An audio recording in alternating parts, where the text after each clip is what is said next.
So these days, we are talking about darkness. And if we're honest, a lot of the darkness in our lives is stuff that we visit on ourselves. I want to take just a few moments today for you to do a little reflecting on your own about what darkness you deal with in your life. What fears do you have? Maybe you're someone who's getting older, experiencing some diminishment, and you can't do the things that you used to be able to do. Maybe you're worried about that, how much longer you can get around by yourself. Maybe you fear that your spouse doesn't love you the way they used to love you. Maybe your darkness is your kids are driving you crazy. Or maybe it's more a darkness that's about things like finance. You just don't know how you're going to get through. Things are getting tougher all the time. How do we keep it together? Maybe the darkness is more global. Maybe you're concerned about our country and its incivility to each other and the way things are going. Or maybe you're concerned about the darkness in the church. Where is this all going? Maybe your darkness is the loss of a loved one. Or maybe it's unfinished business, not being reconciled with somebody. Maybe that person's dead and gone now and there isn't any chance of that happening. Possibly it's a darkness of some fault, something that you maybe did a long time ago in your life that nobody else maybe even knows about, and yet you carry that with you all the time, and it weighs you down, and you think if people really knew that about me, they probably wouldn't like me anymore. Why do we think about that stuff? I bring it to mind today because that's why Christ came. He came for the darkness and the pain and the crap and the unfinished business that we have in our lives.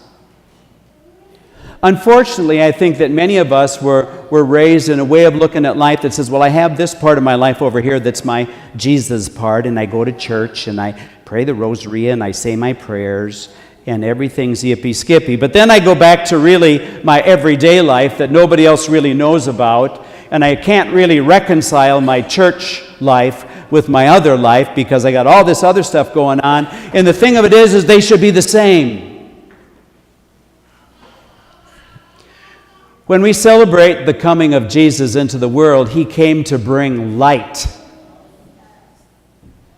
And that light is supposed to be the peace and the reconciliation and the fixing and the easing away of stress. That's why he came. That's why he came. And yet, how many people do we know, a lot of them are sitting in the pews this morning, and one of them is standing in front of you, who still try to do it all themselves? They say, well, you know, I got to do my part and stuff, and yet God is just waiting. Just waiting to be asked to be a part of that.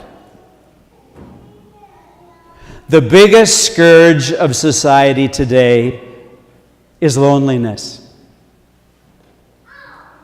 And part of that loneliness is a spiritual loneliness. Because we think we got to do it all ourselves, and we forget that in the midst of our darkness and our pain and the struggles and the challenges of just everyday living, that's why Jesus came.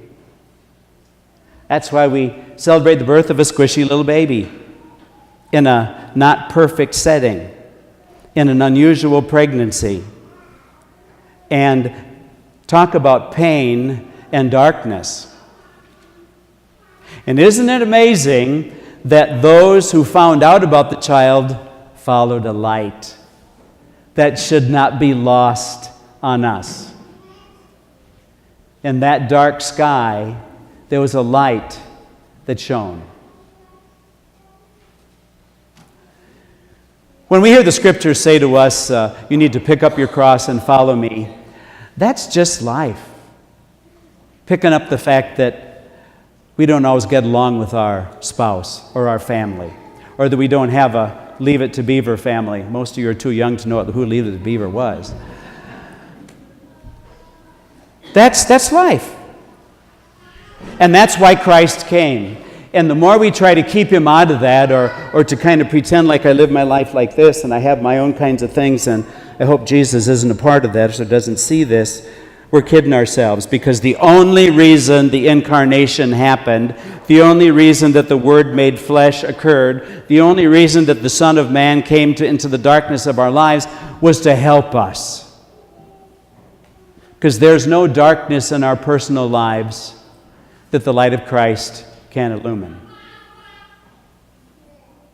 So, folks, this is my challenge for you on this first week of Advent.